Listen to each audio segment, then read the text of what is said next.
right, guys, thank you so much for listening. Annie Mac is back tomorrow from 7 p.m. Now, it's time for Newsbeat with Lindsay Brown. Sir David Attenborough calls for world leaders to act on climate change. Newsbeat.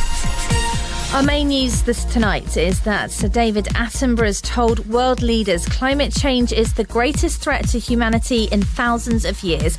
The broadcaster, who's representing ordinary people at the UN's climate talks in Poland, says it could lead to the collapse of civilizations and the extinction of much of the natural world. The world's people have spoken. Their message is clear. Time is running out. They want you, the decision makers, to act now.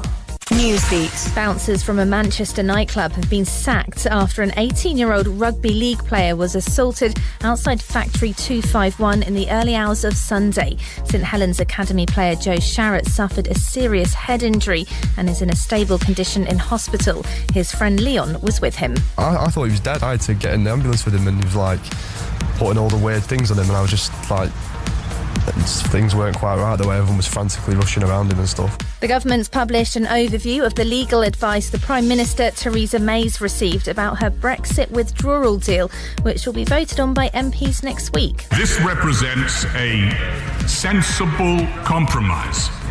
It has unattractive elements, unsatisfactory elements for us.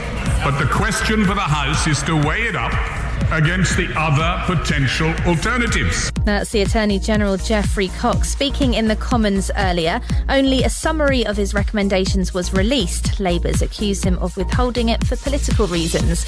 A major search is taking place in Tenerife for a British woman. 28-year-old Amy Gerrard, who's from Cleethorpes, disappeared outside a bar on Friday. Football, and England will play the Netherlands in the semi-finals of the new Nations League competition next June. The hosts Portugal will play Switzerland in the other semi-final, and England will host the 2021 Women's European Championship, with the final to be played at Wembley. This is Newsbeat.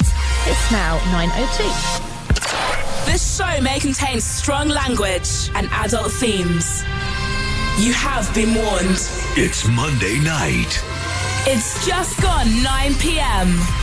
Right now, it's the 8th with Dev.